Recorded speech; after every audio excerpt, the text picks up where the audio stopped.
खुदाम यसुम मसीह जिसके पास आसमान और ज़मीन का कुल इख्तियार है और इसी इख्तियार के सबब से वो इस कायनात को, इस दुनिया में होने वाले वाक़यात को इस तरह से कोऑर्डिनेट करता है कि अल्टीमेटली उसके मकासद पूरे हों, उसी के नाम में आपकी सलामती हो। अब बाइबल मुक़द्दस चूंकि खुदा का कलाम है, इसलिए हमारा फ़र्ज़ बनता है कि हम इसकी ताज़ीम करें, इससे मोहब्बत रखें। लेकिन चंद आयात ऐसी होती हैं जो कि हमारे दिल के बड़े ही करीब होती हैं, और रोमियो 8 बाब 28 आयत भी एक ऐसा हवाला है जो कि मेरे दिल के बड़ा करीब है। और इसमें लिखा है, हमको मालूम है कि सब चीज़ें मिलकर खुदा से मोहब्बत रखने वालों के लिए भलाई पैदा करती हैं। और ये आयत मेरे दिल के करीब इसलिए है चूंकि ये हर तरह के हालात में मुझे काम डाउन रखती है, मुझे तसल्ली देती है कि चाहे मेरे गिर्द कुछ भी हो रहा हो, हमारा खुदा जो है वो कंट्रोल में है और वो इन्हीं हालात को इस्तेमाल करते हुए अपने मकसद को पूरा भी करेगा और मेरे लिए भलाई भी पैदा करेगा। तो इसलिए जब मैं मुश्किल तरीन हालात में से गुजरता हूं तो मेरे बस दो काम होते हैं। पहले नंबर पर तो मेरी कोशिश होती है कि इन हालात में जो मैं बेस्ट कर सकता हूं, जो इंसानी तौर पर मेरे लिए मुमकिन है, वो मैं करूं। और दूसरा ये कि मेरा ताल्लुक जो है वो खुदा के साथ ठीक रहे, क्योंकि अगर मेरा ताल्लुक खुदा के साथ ठीक होता है तो मेरे अंदर तसल्ली रहती है कि खुदा ताला इन सारे हालात को अपने तरीके से हैंडल करेंगे और जो भला है वही इन हालात में से पैदा होगा।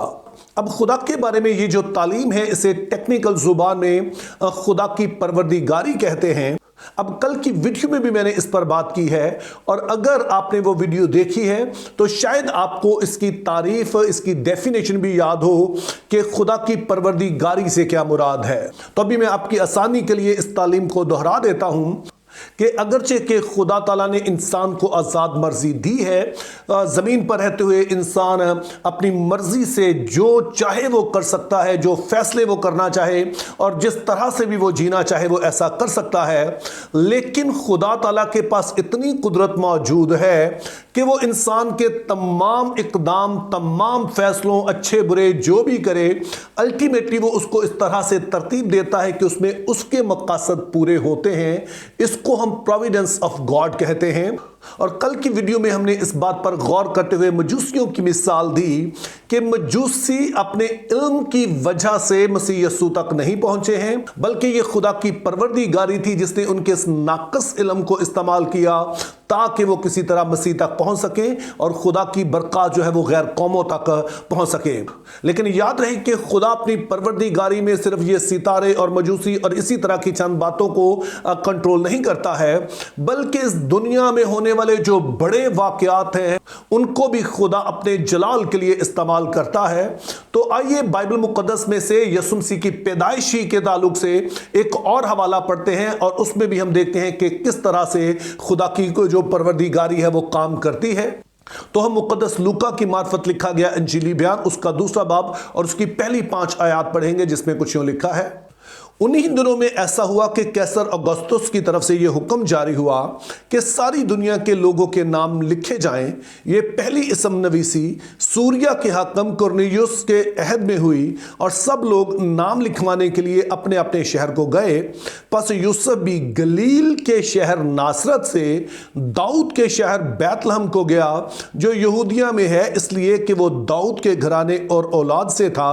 ताकि अपनी मंगेतर मरियम के साथ जो हामला थी नाम लिखवाए।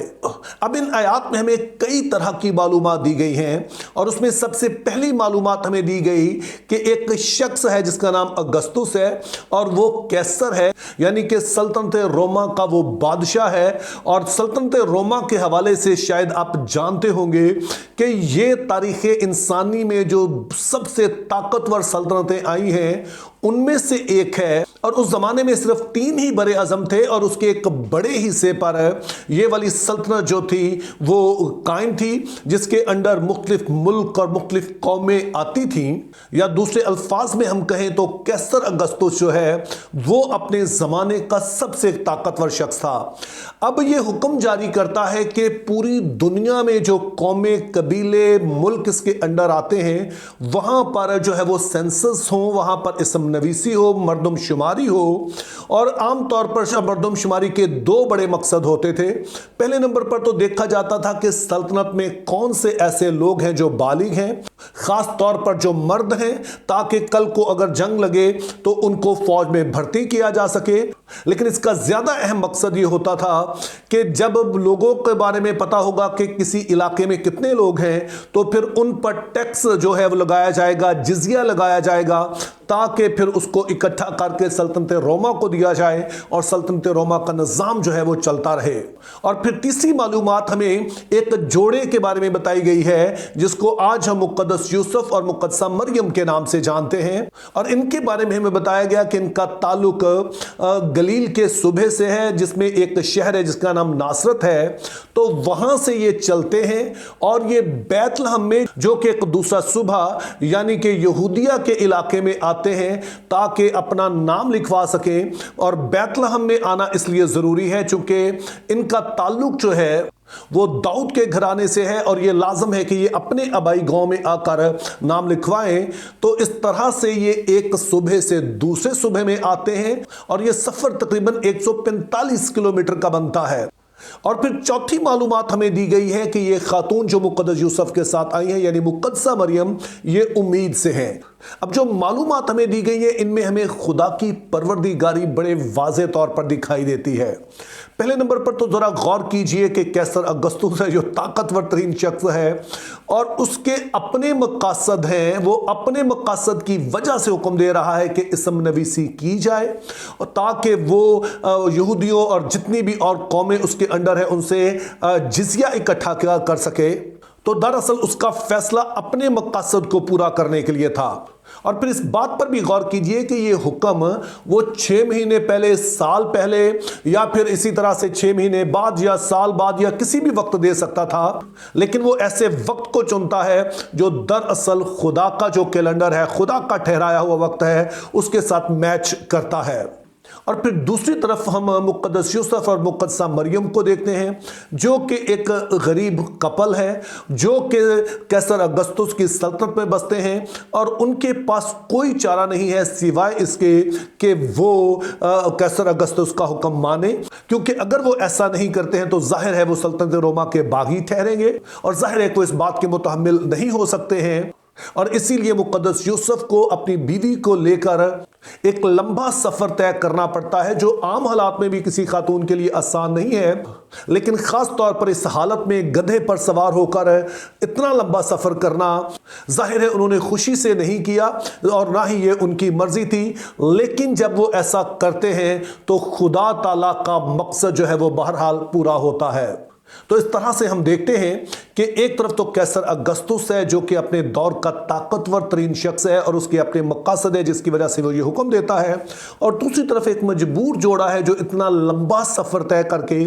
इस मुश्किल हालत में वो बैतलहम तक पहुंचते हैं। और जाहिर है वो ये सारा कुछ मजबूरी से कर रहे हैं, लेकिन खुदा ताला की कुदरत और परवरदिगारी ये है कि वो कैसर अगस्तुस की इस सारी ताकत को, उस सारे इख्तियार को और इस गरीब जोड़े की मजबूरी, दोनों को ही इस तरह से कोऑर्डिनेट करते हैं कि अल्टीमेटली उनका जो अहम मकसद है वो पूरा हो सके। और मकसद ये था कि मसीह की पैदाइश बैतलहम में होनी चाहिए। मिसाल के तौर पर मीका नबी का सहीफा 5 बाब 2 आयत में लिखा है, लेकिन ऐ बैतलहम अफराता, अगरचे तू यहूदा के हजारों में शामिल होने के लिए छोटा है, तो भी तुझ में से एक शख्स निकलेगा और मेरे हजूर इसराइल का हाकिम होगा और उसका मसदर ज़माना साबक, हाँ, कदीमुल अय्याम से है। तो यूं हम देखते हैं कि नस्ल इंसानी ज़मीन पर बड़ा कुछ कर रही है, अपनी मर्जी से, अपने ज़ोर से, कई दफ़ा मजबूरी से, लेकिन जो भी हो, लेकिन अल्टीमेटली खुदा इस सब कुछ को कंट्रोल करता है और अपने मकासद को पूरे करता है। तो इस बड़ी तालीम की रोशनी में मैं आपको दलेरी देना चाहता हूं कि अगर आप खुदा के लोग हैं तो खुदा की परवरदिगारी पर, प्रोविडेंस ऑफ गॉड पर यकीन रखिए, अपने ताल्लुक को खुदा के साथ ठीक रखिए और जो बेहतरीन आप कर सकते हैं वो करें, बाकी सब कुछ उसके हाथ में छोड़िए, क्योंकि सभी कुछ शायद वैसा ना हो जैसे हमारी सोच है, लेकिन वो जरूर होगा जो खुदा की सोच सोच है और जो खुदा की सोच है वही बेहतरीन है। जैसा कि हमने मुक़द्दस यूसुफ और मुक़द्दसा मरियम के बारे में पढ़ा कि वो खुशी से नहीं मजबूरी से ही बैतलहम में आए, लेकिन जो काम उन्होंने मजबूरी किया वही खुदा के मकसद को पूरा करने का बायस ठहर गया। और जाहिर है खुदा के लोग होने के नाते हमारी बुलाहट ही यही है कि जो कुछ खुदा इस दुनिया में करना चाहता है हम अपने आप को पेश करें ताकि वो हमें ले और अपने मकसद को पूरा करे। मेरी दुआ है कि खुदा हमें ऐसा करने का फजल दे। Think biblically, live purposefully, have a very good day.